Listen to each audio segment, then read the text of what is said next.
Fleeing for her life, she hid on a stranger's carriage, not knowing that the moment she pulled herself inside that dark, narrow space, her fate had already shifted beyond her control.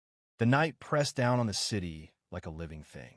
Rain fell in sharp, relentless sheets, soaking the streets until the cobblestones gleamed like black glass under the weak glow of gas lamps. Every alley seemed to breathe danger. Every shadow felt like it was watching her. She ran anyway, heart hammering so loudly she was certain it could be heard over the storm. Her shoes slipped as she turned a corner too fast, nearly sending her crashing to the ground. She caught herself on a brick wall, skin scraping painfully, but she did not stop. Stopping meant death. Stopping meant being dragged back to the place she had escaped only hours ago, a place where doors locked from the outside and promises were written in blood.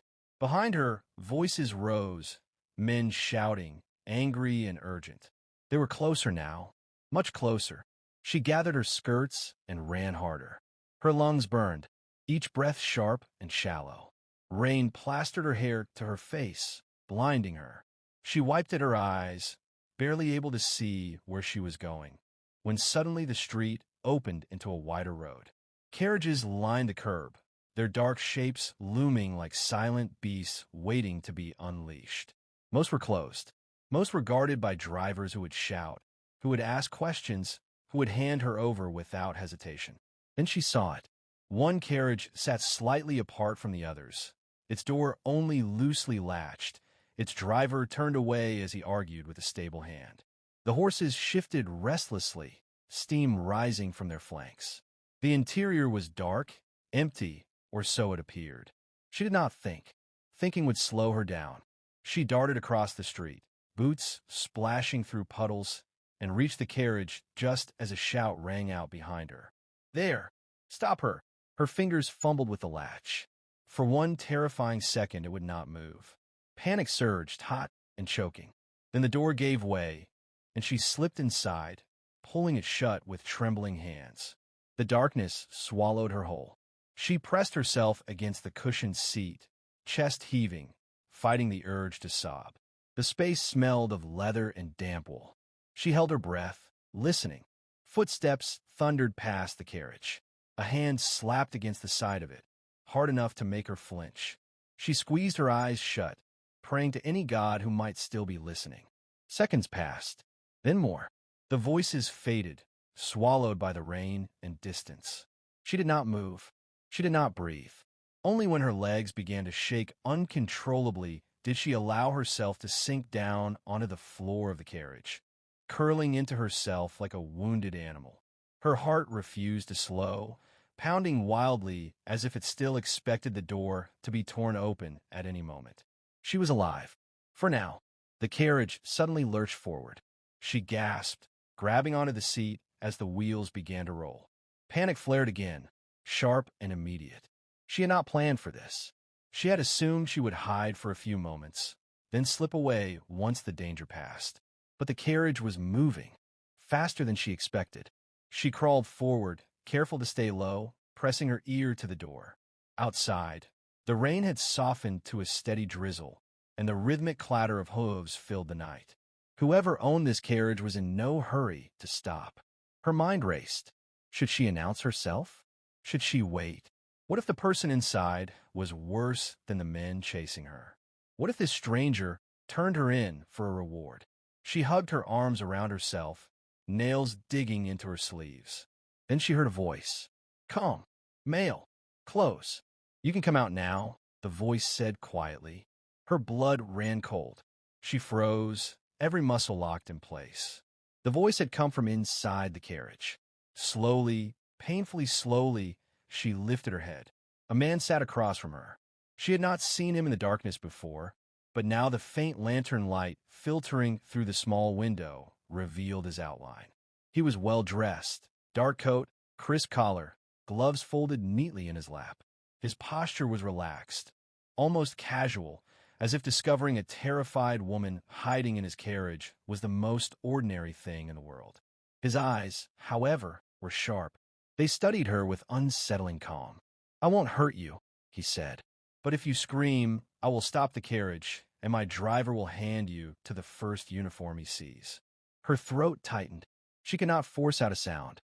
The man tilted his head slightly. "You're running from someone," he continued. "That much is obvious. The question is whether you're running because you're innocent or because you're dangerous." She swallowed hard. "Please," she whispered, the word tearing out of her. "I had no choice." His expression did not soften. If anything, it grew more curious. "No one ever believes they have a choice," he replied. The carriage jolted over uneven ground. She nearly lost her balance, catching herself just in time. Her hands shook violently now, exhaustion finally breaking through the adrenaline that had carried her this far. "I won't cause trouble," she said quickly. "I swear. I'll get out as soon as it's safe." "That depends," the man said, "on what you brought with you." Her breath hitched. "I don't understand." He leaned forward slightly, his voice dropping. "Men do not chase a woman through the streets at night for no reason.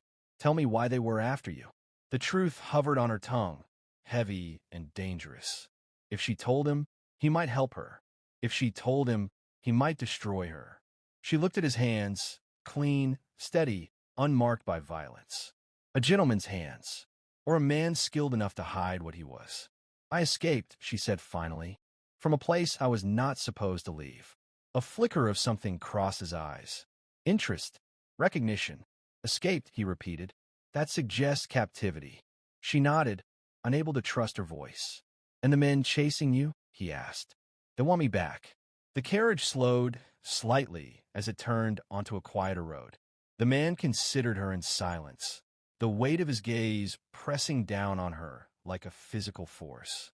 "You chose the wrong carriage to hide in," he said at last. Her heart sank. "I'm sorry," she whispered. "That depends," he continued, "on how useful you are to me." Fear surged again, cold and suffocating. "I don't have anything," she said. "No money, no family, nothing." He smiled then, but it was not a comforting smile. "On the contrary," he said, "you may have just given me exactly what I need." Before she could ask what he meant, the carriage slowed to a stop. The man reached for the door latch. "Get up," he ordered softly, "and whatever you do, don't run." Her legs barely held her weight as she stood. The door opened, and pale lantern light flooded the carriage.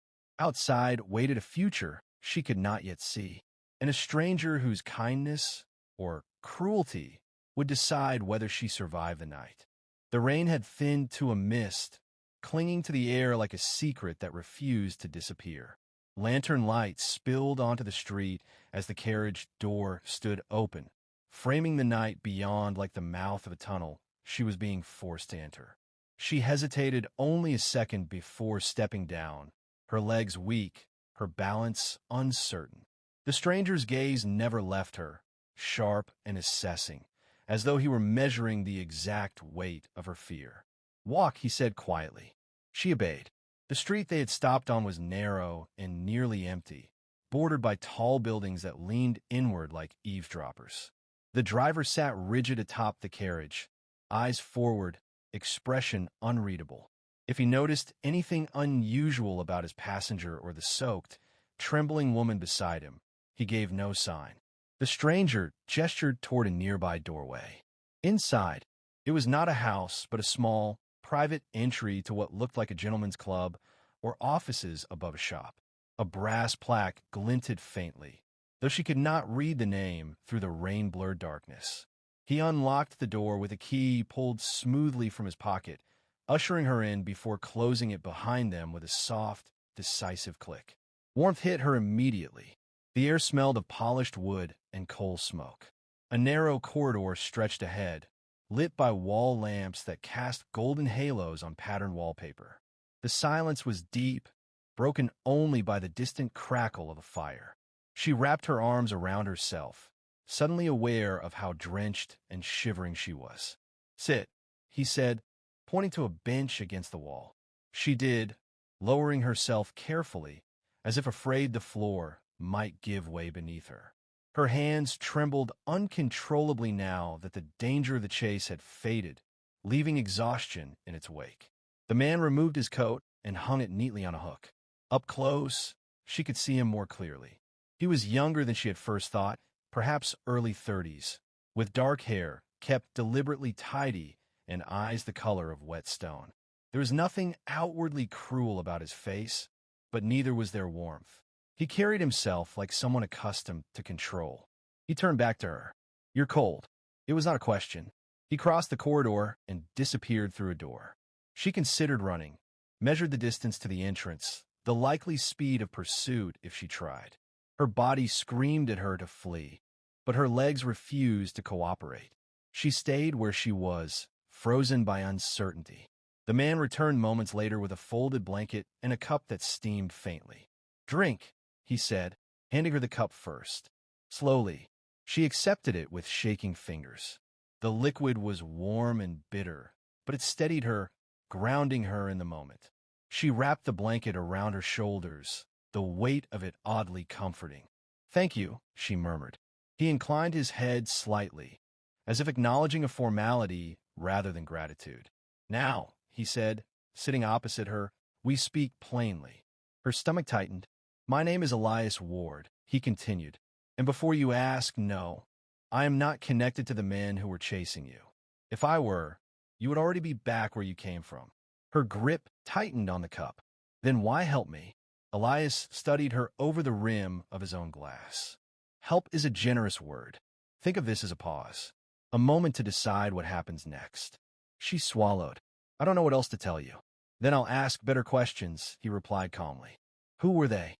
She hesitated, images flashing through her mind. Iron bars, whispered orders, the constant sense of being watched. "They work for someone powerful," she said slowly. "Someone who doesn't like losing what belongs to him." Elias's eyes narrowed almost imperceptibly. "Belongs. That's how he sees people," she added. "As things. And you were one of them," he said, not unkindly, but without sympathy either. "Yes." Silence stretched between them. The fire somewhere deeper in the building popped softly, a reminder that time was still moving forward. "You escaped tonight," Elias said. "Why now?" Her hands clenched in the blanket. "Because I learned something. Something that meant I wouldn't be allowed to live much longer."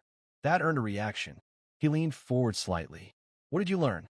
She looked down at the floor, gathering herself. "I overheard a conversation. Names. Transactions. Plans that weren't meant for my years. Dangerous plans?" She nodded. "Enough that they decided it would be easier to dispose of me than to risk silence." Elias exhaled slowly, thoughtful. "You're certain they will keep searching?" "They won't stop," she said firmly. "Not until they're sure I'm dead." He considered this, tapping a finger once against his glass. "Then hiding you is not a long-term solution." "I know," she said. Panic edged her voice. "I just needed time." "Time," he repeated. "For what?" She met his gaze at last. "To figure out how to survive." For a moment, something like respect flickered across his face. "You chose my carriage at random," he said. "Or was there something about it that drew you?" "Nothing," she said quickly. "I swear. It was the first door that wasn't locked." Elias nodded, as if he had expected that answer. "Unfortunate for both of us." Her heart sank. "I didn't mean to involve you." "That may be impossible to avoid now," he replied. "If you truly know what you claim to know, then your presence alone is a liability." Fear coiled her chest. "So, you're going to turn me away?" "I didn't say that," he corrected. "I said we need to be careful." He stood, pacing a short distance before stopping near a window. He parted the curtain just enough to glance outside. The street remained empty. "Tell me your name," he said without turning. She hesitated. Names had power. Names could be used against you. "It's all right," he added. "A first name will do." "Clara," she said at last. Elias turned back. "Clara," he repeated, testing it. "You understand that by staying here, you place yourself under my protection." "And the cost?" she asked quietly. His lips curved faintly. "You're perceptive." She hugged the blanket tighter. "I don't have money." "I'm not interested in money," he said. "I'm interested in information." Her pulse quickened. "You want what I know?" "Yes," he said simply. "In time, when you're ready to speak." "And if I refuse?" "Then I will ensure you leave this building alive," he said. "But after that, you're on your own." She knew what that meant. She closed her eyes briefly, weighing her options. Every path ahead of her was dangerous. but one at least offered a chance. "I'll stay," she said. Elias studied her for a long moment, as if searching for deception. Finally, he nodded. "Very well." He crossed the corridor and opened another door.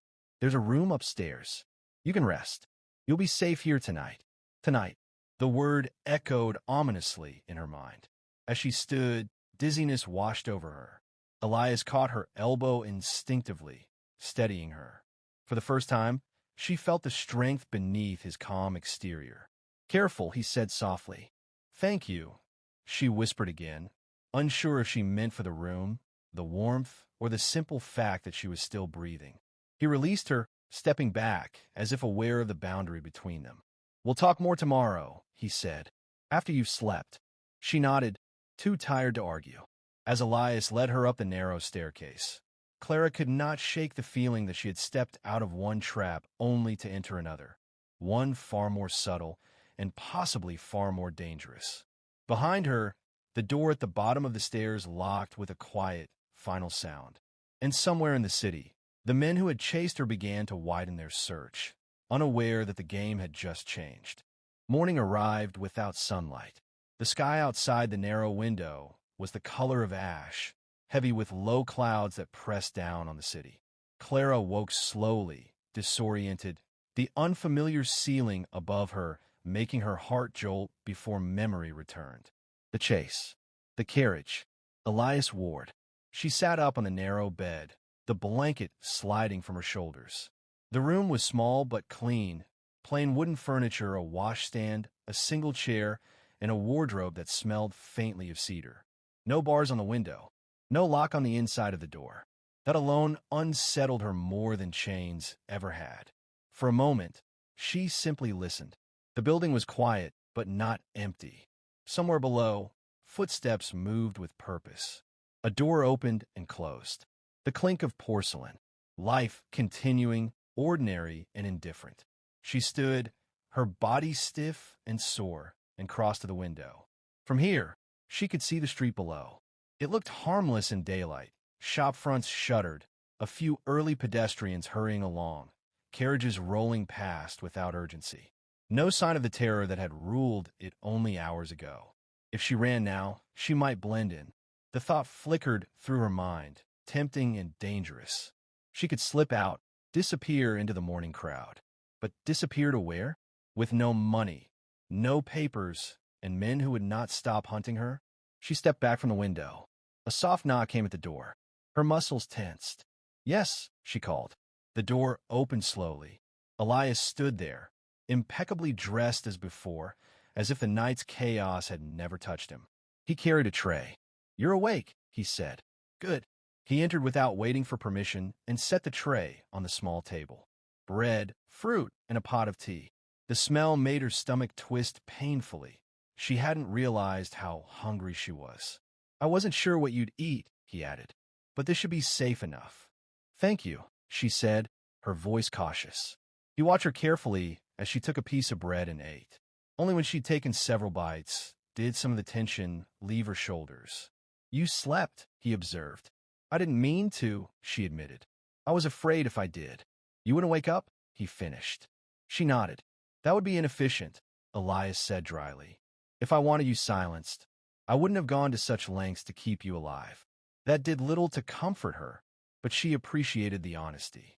He took the chair, sitting opposite her. "We don't have much time," he said, "so I'll be direct." Her hands tightened around the teacup. "The men you overheard," he continued.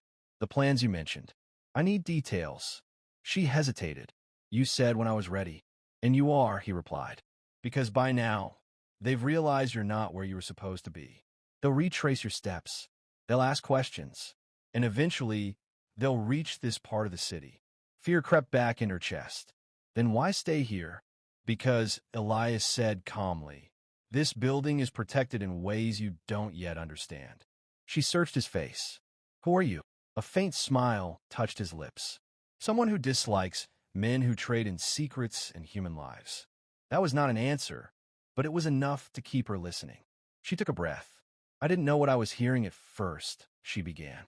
"I was serving wine. They assumed I was invisible." "Most powerful men do," Elias said. They spoke about shipments, she continued. Not goods. People. Being moved through the port under false documentation. Sold to buyers who never asked questions. Elias's expression hardened. Names. She shook her head. Not buyers, but intermediaries. Fixers. Men who arranged the transfers. Go on. One name kept coming up, she said quietly. Hargreave. The effect was immediate. Elias went very still. Hargreave, he repeated. You know it, she said. Yes, he replied. Unfortunately. He's the one they work for, Clara said. Or at least, the one they answer to. They said someone had gone missing before transfer. Someone like me. Elias leaned back slightly, his gaze distant now. That explains the urgency. Her pulse quickened. What does that mean? It means, he said slowly, that you've stumbled into something far larger than a single escape. She swallowed. I didn't mean to. I believe you, he said. Intent rarely matters at this level. She set the cup down, her hands shaking again. If he's as powerful as you seem to think, then hiding won't help. No, Elias agreed. Which is why we won't hide. She stared at him. What? We expose him, Elias said. Or at least, weaken him enough that his reach no longer includes you. Her heart pounded. That sounds like suicide. Only if done carelessly, he replied. She shook her head. You're asking me to go back. I'm asking you to remember, he corrected. Everything you heard. Every face. Every location. And if I can't, she whispered. Then we adapt, he said. But understand this, Clara. You're already marked. Running blindly will only delay the inevitable. Silence fell between them, heavy and oppressive. I didn't choose this, she said finally. No, Elias agreed. But you can choose what happens next. She looked down at her hands, scarred and rough from years of work. How many choices had she really had before now? How many times had survival demanded obedience rather than courage? I'll tell you everything, she said at last. But after that, I want guarantees. Elias raised an eyebrow. Such as, that you won't trade my life for convenience, she said. That when this is over, if it's over, I won't just be another loose end. His gaze held hers, sharp and unflinching. You have my word. Your word doesn't mean much if I'm dead, she replied. A pause. Then he nodded. Fair. He stood. Finish your breakfast. We'll begin properly soon. As he reached the door, Clara spoke again. Why me? He stopped, his hand on the handle. Because, he said without turning, you survived long enough to matter. The door closed softly behind him. Left alone again, Clara stared at the empty doorway, the weight of his words settling over her. She had wanted safety. What she had found was purpose, sharp-edged and dangerous. And somewhere beyond those walls, men were already closing in, following the trail she had left behind. She finished her tea, knowing that by the time night fell again, there would be no turning back. By midday, the city had fully awakened.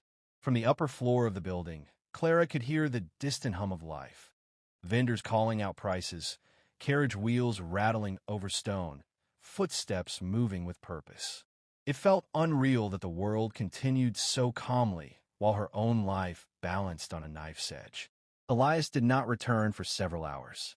When he did, he was not alone. Clara stiffened as she heard unfamiliar voices below, low and controlled. She moved away from the door instinctively, heart racing. Every instinct screamed danger. She scanned the room for exits, for weapons, for anything she could use if things went wrong. There was nothing. A knock came, firmer this time. Clara, Elias's voice called. You're safe. Open the door. Safe was a word she no longer trusted, but she opened it anyway. Elias stood in the corridor with another man. Older, broader, his hair streaked with gray, and his face marked by lines earned through years of hard decisions. His eyes were alert, assessing her the moment she appeared. This is Thomas Reed, Elias said. He works with me. Thomas inclined his head slightly. You're the girl who caused quite a disturbance last night. Clara bristled. I didn't mean to. Thomas's mouth twitched, almost a smile. None of us ever do. Elias gestured for them to follow. We should talk downstairs. The room they led her to was not the corridor she had seen before, but a private study hidden behind a false wall. Maps covered one side of the room. city districts marked with ink, symbols, and notes. A large desk dominated the center, cluttered with documents, ledgers, and sealed envelopes. This was not a gentleman's club. It was something else entirely. Clara felt the ground shift beneath her understanding. "You're not just a businessman," she said quietly to Elias. "No," he replied. "I'm not." Thomas closed the door behind them. "We've been tracking Hargreave for years," he said bluntly. "Evidence disappears. Witnesses vanish. Officials suddenly forget what they saw." Clara's throat tightened. "That's what happens to people like me." Thomas met her gaze evenly. "Not if we can help it." Elias pulled out a chair for her. "Sit. Tell us everything. From beginning." She hesitated only a moment before obeying. There was no sense holding back now. She spoke of the house she'd been kept in, elegant on the outside, locked and suffocating within. Of the rules, of the constant threat disguised as kindness. She described the men who came and went, the coded language they used, the way people were referred to as cargo rather than lives. Elias asked questions as she spoke. Precise ones. Times. Locations. Patterns. Thomas listened in silence, his jaw tightening with every detail. "The night I escaped," Clara continued, "they were celebrating. A deal had gone through. I heard Hargreave's name clearly then. They said no one would interfere this time." Elias exchanged a look with Thomas. "That explains the sudden movement at the port," Elias said. "What movement?" Clara asked. Thomas leaned forward. 3 ships scheduled to dock tonight, all with paperwork clean enough to pass inspection. Too clean. Clara's heart skipped. "Tonight?" "Yes," Elias said. "Which means your escape was not just inconvenient. It was dangerous." "For them," Thomas added. Silence fell heavy over the room. "What happens to me now?" Clara asked quietly. Elias did not answer immediately. Instead, he moved to the desk and opened a drawer, removing a small leather-bound notebook. He placed it in front of her. "We need corroboration," he said. "Your testimony matters, but testimony alone won't bring Hargreave down. If you can identify people, routes, or records, this is where you write it." Clara stared at the notebook as if it might burn her. "If they find out I'm helping you, they'll try to kill you," Thomas said bluntly. "That's already true." Her hands trembled as she picked up the notebook. "And if we fail?" Elias met her gaze. "Then we disappear you." Her breath caught. "Disappear how?" "New name, new location," he said. "Far from here." Hope flickered, fragile and dangerous. "But that only happens if we move first," he continued. "And that means you trusting us completely." Trust. The word felt foreign. A sudden knock echoed from the outer corridor. All 3 of them froze. Thomas moved first, crossing silently to the door and pressing his ear against it. Elias's posture shifted subtly, alert, ready. "Voices," Thomas murmured. 2, maybe 3. Clara's pulse thundered in her ears. "They found me." "Not yet," Elias said calmly. "But they're close." Another knock, louder this time. "Open up," a man's voice called. Routine inquiry.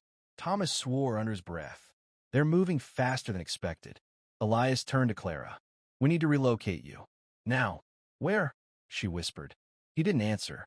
Instead, he opened a hidden panel behind the map wall. A narrow passage revealed itself, descending into darkness. "This way," he said. Before she could move, footsteps approached rapidly from the other side of the wall. The door rattled. "Last warning," the voice outside said. "Open the door." Thomas drew a small pistol from inside his coat, positioning himself near the entrance. "Go," he urged Clara. "I'll buy you time." Fear rooted her in place. "I can't leave you." "You can," Elias said firmly. "And you will." He took her arm and guided her toward the passage. The sound behind them escalated, voices raised, a heavy udar against the door. As Clara stepped into the darkness, she heard would splinter. The panels slid shut behind them, plunging the passage in a near silence, broken only by her own ragged breathing. Elias led her down the narrow steps, his grip steady and reassuring despite the chaos above. "Where are we going?" she asked, barely able to form the words. "To a place Hargreave doesn't control," Elias replied. "But understand this. After today, there is no neutral ground for you. Above them, Voices shouted. A gunshot echoed, muffled but unmistakable. Clara flinched. Elias stopped suddenly, turning to face her in the dim light. "Listen to me," he said. "Whatever happens next, do not hesitate. Fear will get you killed faster than any man." Her eyes burned, but she nodded. They continued downward, deeper into the hidden veins of the city, while above them, the world she had barely begun to understand erupted into violence. And with every step, Clara knew one thing with certainty. There was no going back to the girl who had climbed into a stranger's carriage to survive. That girl was already gone. The passage sloped downward for what felt like an eternity, narrowing as it went, the walls damp and cold beneath Clara's fingertips. The air changed with every step, thicker, older, carrying the scent of stone and secrets buried too long. Above them, the muffled chaos faded, replaced by a heavy silence that pressed in from all sides. Elias moved with certainty, as though he had walked this route many times before. He carried a small lantern now, its weak glow carving out just enough light to keep them from stumbling. Clara followed, close behind, her breath uneven, her thoughts racing. Finally, the passage opened into a wider chamber. It was circular, supported by thick stone columns, with several tunnels branching off like the roots of an ancient tree. Iron tracks ran along the floor, remnants of some forgotten system, and old crates lay stacked against one wall. Elias stopped and turned to her. "We're safe for the moment." "For the moment," she echoed, her voice thin. He set the lantern on a crate and studied her carefully. In the dim light, the strain on his face was visible now, jaw tight, eyes sharp with calculation. "You did well back there," he said.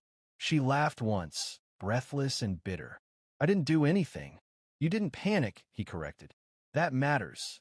A distant sound drifted through one of the tunnels, a low rumble like a train far away or the city itself breathing through the underground. Clara shivered.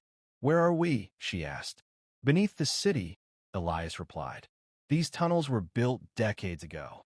Some for transport, some for escape. Very few people remember they exist."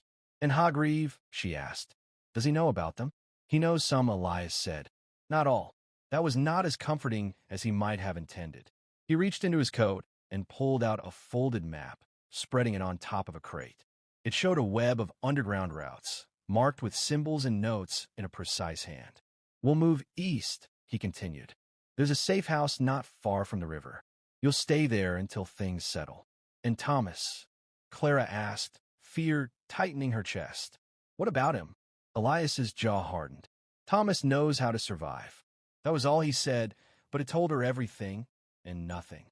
They began moving again, choosing a narrower tunnel this time. The floor here was uneven, forcing Clara to watch her steps. The silence between them grew heavy, filled with questions she was afraid to ask. After a while, she spoke anyway. "Those men, they came fast." "Yes," Elias said. "Too fast." "Does that mean?" "It means someone talked," he interrupted calmly.